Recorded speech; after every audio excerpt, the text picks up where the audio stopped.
ताजरे का Anjum chairman all Karachi ताजिर इत्तेहाद अतीक मीर साहब हमारे साथ मौजूद हैं। बहुत शुक्रिया अतीक साहब वक्त देने के लिए। बताइएगा इस वक्त जो इंतजामात किए गए हैं हुकूमत की तरफ से, रेस्क्यू इदारों की जानिब से, आप मुतमईन हैं? देखिए, जब जरूरत थी कि एक मौसर इंतजाम होता और भरपूर तरीके से इसकी रोकथाम की जाती, तो उस वक्त न पानी दस्तयाब था न गाड़ियां।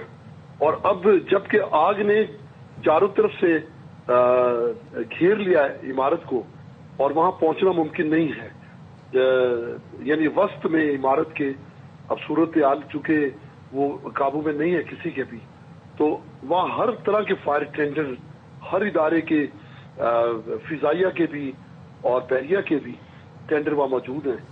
तो अब वो कहते हैं ना कि जब चिड़ियां चुग गई खेत, तो फिर उसके बाद क्या रह जाता है पीछे। तो अतीक मीर साहब, आप कह रहे हैं कि जो इदारे थे इनकी तरफ से ताखीर की गई? ये काम था इब्तिदाई मरहले का, क्योंकि ये आग जो मार्केटों में खास तौर पे जहां प्लास्टिक वेयर, कपड़ा, फोम, रेक्सीन, मेलामाइन, इस तरह की इलेक्ट्रॉनिक्स, ये आइटम्स जहां फरोख्त होते हैं और फिर उनकी एक बहुत बड़ी तादाद है।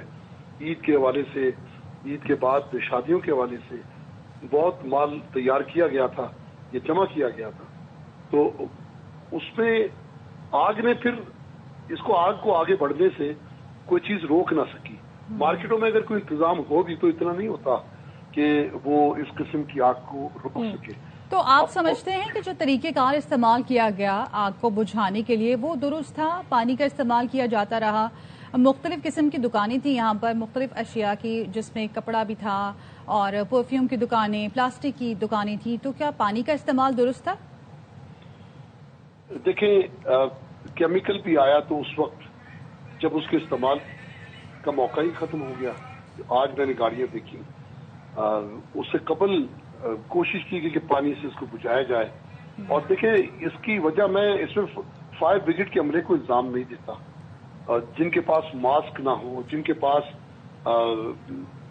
फायर सेफ्टी जैकेट्स ना हो, जिनके पास कोई जदीद कोई निजाम ना हो, वो जान जोखिम में डाल के बेचारे आग बुझाते हैं। बात यह कि फायर ब्रिगेड का महकमा हमेशा से हर आग लगने के बाद कराची में हम यही मुतालबा करते हैं कि आप कम से कम महकमे को वो वसाइल तो मुहैया करें। अच्छा अतीक मीर साहब, बिल्कुल वजह फरमा रहे हैं आप कि महकमे को वो वसाइल जरूर फराहम करें, लेकिन अब ये तमाम सूरत हाल पैदा हो चुकी है अनफॉर्चुनेटली। तो आपकी क्या गवर्नमेंट से बात हुई है? माली तौर पर कंपनसेट करने के अलावा जो जाने गई हैं उसके हवाले से उनकी फैमिली को कंपनसेट करने की भी बात की गई है? बेशक, जो लोग अभी कहा जा रहा है कि तकरीबन 65 से ज्यादा लोग अंदर दबे हुए हैं, तो अब लाजिम है कि इनकी फैमिली को कंपनसेट किया जाए। ये बहुत सारे ऐसे लोग होंगे इसमें जो अपने घर के कफील हो सकते हैं, जो किसी की औलाद हो सकते हैं। तो इसके अलावा कोई चाराकार नहीं है। यही सबब है कि हमने कल मार्केटों में एक यौम सोग का भी ऐलान किया कि लोग इनके लिए फातह ख्वानी करें, दुआया महफिल मुनक्किद करें। और कल हम यौम मुजम्मत भी मना रहे हैं कि फायर ब्रिगेड के महकमे को कभी भी संवारने की कोशिश नहीं की जाती।